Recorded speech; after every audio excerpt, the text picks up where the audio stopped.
Bonjour à tous et bienvenue. Petite vidéo billet d'humeur autour du dernier mercato hivernal qui a été particulièrement agité. Alors on a beaucoup parlé de Ziyech, des transferts à la dernière minute, des copages, des micmacs, des grands clubs qui au final ne travaillent pas si bien que ça et qui le montrent de plus en plus à leurs fans. Mais on va évoquer pas mal de points. Le premier, c'est que la Première Ligue a comme d'habitude dominé ce mercato hivernal. Quand on voit Southampton péter sa tirelire, plus de 25 millions d'euros pour l'attaquant de Rennes qui était sur le banc Souleymana. C'est vrai que Souleymana c'était peut-être pas forcément compatible avec Bruno Genesio, il était un peu décevant ces derniers mois, n'empêche que le Ghanéen a bien sûr du talent. Il y avait Everton qui est également intéressé, ça part pour 25 millions, un joueur qui est actuellement remplacé en Ligue 1.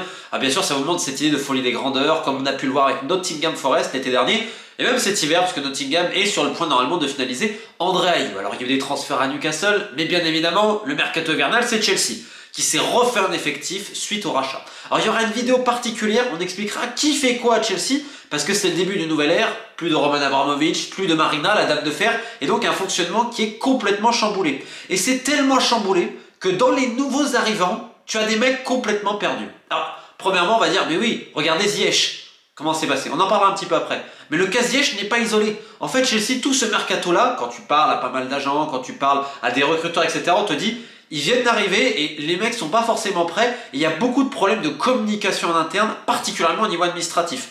En fait, c'est simple. Le dernier jour du mercato, même s'ils ont des effectifs en surnombre, ils sont très nombreux, mais il y a un manque de compétences de certains, de vision, de communication. Ils ne pouvaient pas gérer deux dossiers à la fois. Alors c'est effrayant, parce qu'on a l'impression de parler à la grande époque des Picards d'Amiens qui rataient les transferts dans les dernières minutes, ou de Caen qui en avait raté également. Mais là on parle de Chelsea, donc c'est assez effrayant, mais c'est malheureusement bien symbolique du football moderne. Alors, derrière cette première ligue, on a un deuxième point qui est fondamental, c'est les visites médicales. Rappelez-vous, il y a quelques années, Soumaoro, André Silva à Monaco, finalement on hésite un peu, etc. Alors, il y avait un petit problème pour Soumaoro, et on fait péter la visite médicale. Anecdote exceptionnelle, Monaco était à deux doigts de faire péter à l'époque la visite médicale de Tchouaméni. Ils avaient hésité. Mais ils se sont dit, ah, on a déjà fait péter deux, ça ferait trop voyant de dire qu'il n'a pas passé la visite médicale et tout. Et ça, en fait, c'est une stratégie utilisée par des clubs, c'est-à-dire, ils sont sur une piste et tout, et pour une raison X, peut-être parce qu'ils peuvent faire un autre joueur, ou parce que l'accueil vis-à-vis des fans n'est pas très bon. Aujourd'hui, l'impact des réseaux sociaux n'a jamais été aussi grand. Demandez à l'Olympique Lyonnais, le FC Twitter. Alors eux, ils fonctionnent beaucoup également à ce niveau-là. Et c'est pour ça qu'il y a des pistes qui sont pas allées au bout à Lyon. Et là, le dossier majeur, c'est Jeffrey Adelaide. Jeffrey Adelaide, alors Séville espère qu'il soit prêt directement. Et c'était pas vraiment le cas. Et donc, finalement, ça se fait pas, mais c'est surtout parce que Monchi peut faire Brian Hill de Tottenham en prêt. On l'avait annoncé dans les dernières vidéos. Donc, on fait péter la visite médicale de Jeffrey Adelaide, on dit non, etc. En plus, il y a eu bisbille un peu entre Lyon et Séville à ce niveau-là. Sauf que dans le même temps, Jeffrey Adelaide, quelques jours plus tard, il réussit la visite médicale à 3. Alors comment on m'explique que d'un côté elle passe pas, que de l'autre elle passe, surtout que 3 avec le Ski Football Group aujourd'hui, bon. Et vous avez ce problème dans plein de clubs. Regardez Lyon, Isidore qui doit arriver, finalement on voit sur les réseaux, voilà, plus le micmac et tout, bon.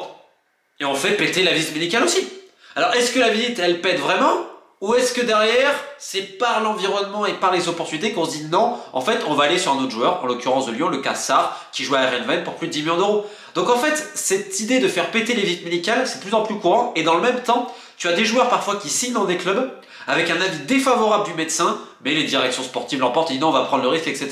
C'est très particulier le domaine de la science vis-à-vis des transferts. Donc ça, c'est les deux points majeurs. Le troisième, on est obligé de le dire, c'est l'amateurisme et l'incompétence. Un club bien géré déjà, premièrement, il n'a pas besoin du mercato d'hiver pour refaire son effectif. Chelsea à part, etc. Après, tu as des situations compliquées. Saint-Etienne, là, ils avaient en effet besoin de recruter pas mal, parce qu'ils avaient refusé de le faire l'été dernier. Donc, ils avaient peur de descendre. Même s'ils n'ont pas non plus ultra dépensé vu ce qu'ils avaient vendu avant. Mais ils ont reconstruit un effectif, on peut le comprendre. Paris Atlético, dans Paris 13, pareil dans National, etc. Néanmoins, tu as aujourd'hui beaucoup de gros clubs qui n'ont pas fait un mercato d'appoint, qui ont fait un véritable mercato quasiment. C'est assez inquiétant. Quand des gros clubs se mettre autant sur le mercato d'hiver, c'est que tu as un problème. Et normalement, on va être honnête, arrive le début de l'automne. Donc tu fais un bilan de ton mercato estival, etc. Tu identifies potentiellement ce que tu as besoin cet hiver. On est d'accord? Donc tu as ta cellule de recrutement, tu as tes scouts, dans la logique. Eux-mêmes vont te récupérer des profils. Admettons, on a besoin d'un défenseur parce qu'il y a une blessure, parce qu'il y a ce que vous voulez, etc. On va prendre l'exemple de Rennes à ce niveau-là. Rennes, il y a eu problème Terrier, blessure de Terrier. Boum, on réagit tout de suite, Carl Toko et Cambi. Alors c'était connu, etc. Mais Souleymana, ils savaient qu'ils pouvaient le vendre. Ça fait que la cellule de recrutement dirigée par Florian Maurice, et les autres, ils sont allés observer depuis un moment. Ça fait qu'ils ont déjà des listes. Il y a lui, il y a lui, il y a lui, il y a lui. Profil A, profil B, profil C, profil D. Dans le même temps, tu as la loi du marché. C'est-à-dire que tu es à l'écoute du marché, les joueurs qu'on te propose, les opportunités, etc.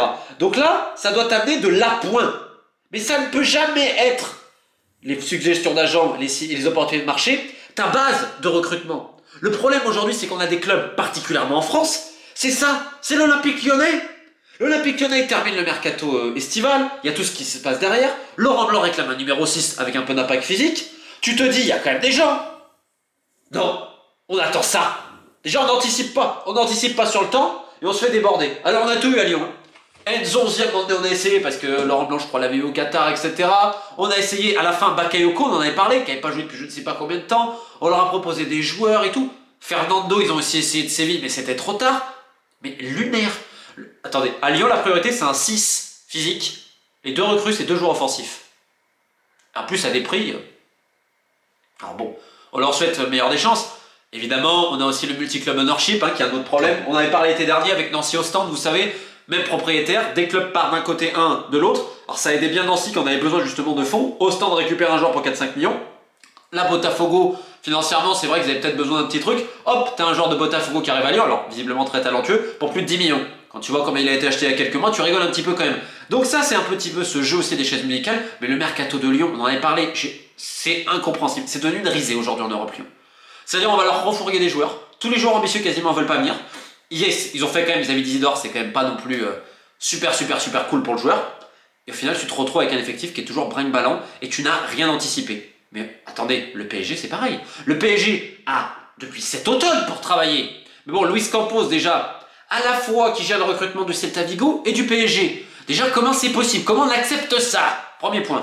Ensuite, tu as l'influence de Bilal Ghazi, qui travaille notamment avec la mère de Kylian Mbappé, qui aujourd'hui a de l'influence vis-à-vis du club, parce qu'il faut arrêter, les Mbappé ont une énorme influence sur ce qui est en train de se passer. Bernardo Silva, l'été prochain, c'est parce qu'on va faire plaisir à Kylian, parce qu'il n'est pas content, etc. et tout. Donc, encore une fois, le sportif t'oublie, on brade les jeunes et tout, et en fait, t'attends les derniers gens pour faire les recrues. Le cas Ziyech arrive. Ziyech n'a jamais été une priorité pour le PSG. Ils veulent un joueur offensif, Galtier en a parlé, etc. Est-ce que c'était vraiment ça qu'il fallait? Bon, ils identifient un joueur offensif. On rappelle qu'ils ont vendu Kalimundo l'été dernier pour étiqueter plus haut. C'est pas grave. Les jeunes, c'est encore autre chose. Mais là, écoutez bien, on leur propose Ziyech 2-3 jours avant la fin du mercato, 4 jours. Ils entament les négos moins de 48 heures avant la fin du mercato. C'est des agents qui leur proposent. Donc s'ils avaient vraiment eu envie de faire Ziyech, ils l'auraient fait bien avant. Parce que Ziyech, ça faisait des mois et des mois que on cherchait à lui trouver une porte de sortie. Il y avait notamment eu des pistes en Italie. Alors, l'histoire, elle est vraie. Chelsea se plante... Non, c'est vrai. Ça, c'est vrai. Mais il n'y a pas eu que ça. Il y a eu d'autres problèmes et tout. On a ralenti. Mais tu dois anticiper avant. Tu es le Paris Saint-Germain. Comment tu n'anticipes pas avant? Et tu te retrouves le bec dans l'eau, comme d'habitude. Alors, on pourrait parler de Monaco. Il y en a qui vont dire pareil. Non. Monaco, c'est différent. Le propriétaire, il ferme le robinet. Donc là, mercato, bah non. Tu pouvais pas faire grand-chose, etc. L'idée, c'est de valoriser encore quelques jeunes sur la post-formation afin de les revendre. Donc Monaco, c'est complètement différent. Dans les bluffeurs aussi, on avait Bordeaux. Alors là, j'adore. Gérard Lopez qui nous dit qu'il a refusé des offres pour 40 millions. Bon, sachant qu'il recherche de l'argent un peu de partout et de nouveaux investisseurs. Et alors, tenez-vous bien, Admar Lopez, on se demande pourquoi il est encore en poste, le directeur sportif, on nous a sorti l'histoire, mais oui, il n'a pas pu prendre l'avion, on lui a volé ses papiers, c'est pour ça qu'il n'y a plus le dernier transfert dans un club étranger pour un joueur étranger. Déjà, j'adore la transparence, un club étranger pour un joueur étranger. Donc on est en 2023, mais évidemment, les mails ne fonctionnent plus. Donc il faut que le mec aille sur place. Donc c'est le dernier transfert.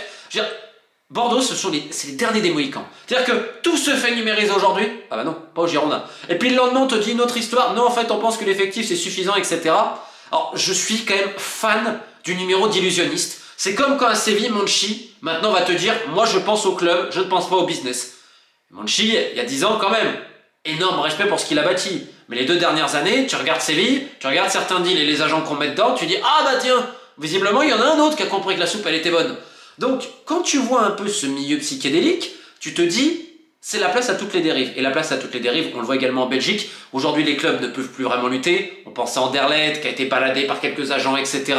Mais qui aussi n'a pas très bien bossé de son côté. Et regardez, vous avez un jeune d'Anderlecht qui part à Burnley. Et Burnley qui le reprête immédiatement à Malines, ce qui montre évidemment le recul d'Anderlecht sur la scène belge, mais également la toute-puissance du football anglais qui est capable d'acheter presque n'importe qui. Néanmoins, dans ce mercato hivernal, on l'a dit, t'as quand même des clubs qui ont essayé de bosser. Rennes avait anticipé ce qui allait se passer. Donc ils savaient exactement, parce qu'on en revient là-dessus. Tu travailles et tu anticipes, tu n'attends pas qu'on te propose tout. Et malheureusement, ça a été le cas pour plein de clubs. On pourrait également parler de Marseille, où, anecdote exceptionnelle, mais Vitinha, t'as Antero Henrique dans le deal. Oui, Antero Henrique, la personne qui travaille pour le Qatar, pour QSI, un peu pour le PSG, pour les sorties. C'est aussi lui, parce que QSI a une part de Braga, et également parce qu'il est impliqué dans pas mal de trucs, qui va un peu gérer aussi le transfert d'un mec pour Marseille. Alors ça, c'est la beauté du milieu du foot. On rappelle à l'époque, hein, Vincent Labrune, président de l'OM, fait rendez-vous avec Nasser El Khelaifi en lui disant « Je te donne Andraï, tu vas récupérer le gratuit, on va faire du business et tout ». C'est pour ça, après, je vois les fans, ils s'écharpent, etc. Mais si vous saviez à quel point les dirigeants de vos clubs dits ennemis, ils en ont rien à cirer, et la seule chose qui compte, c'est faire un petit billet, c'est quand même assez exceptionnel. Alors après, on pourrait parler de quantité de dossiers, parce que vous avez même des clubs en France, hein, de N1, N2, N3, parce qu'ils sont terrorisés par toutes les descentes et la réforme des championnats, qui ont payé des salaires pas possibles, qui ont commencé à paniquer en disant « Oh là là, quitte à se mettre dans le rouge ». Attention dans quelques mois aux relégations administratives en France pour les clubs qui ont trop dépensé et qui vont être déçus. Vous imaginez même pas. T'as des clubs, on imaginait qu'il y avait de l'argent, finalement, bah c'est ric-rac, type Châteauroux, malgré son propriétaire saoudien. Châteauroux, ça tire un petit peu la langue aujourd'hui. Et ce ne sont pas les seuls. Et on rappelle aussi, parce qu'il ne faut pas toujours critiquer. Pourquoi ça se passe autant les derniers jours? Parce qu'admettons, vous êtes sur votre plan A. Et le plan A, bah des fois on fait attendre. Et vous voulez à tout prix le faire. Donc on peut comprendre que vous activez les autres plans derrière. Et c'est vrai qu'il ne faut pas non plus déconner. Si ça se passe autant derrière, c'est parce que tu as des clubs feignants et d'autres qui vont jouer le jeu des négociations. Enzo Fernandez, Benfica. Le Benfica a joué en disant Chelsea va craquer. Et en effet, ça a été le cas. Donc il y aura encore quantité de choses à dire sur les agents et tout ça. On pourrait peut-être en faire une petite vidéo sur d'autres micmacs, mais bref. On se tient au courant très vite sur la chaîne, bientôt pour Chelsea, et bientôt surtout pour de nouvelles enquêtes sur d'autres fédérations sportives françaises, et croyez-moi, malheureusement préparez le sac à vomi. Keep the faith.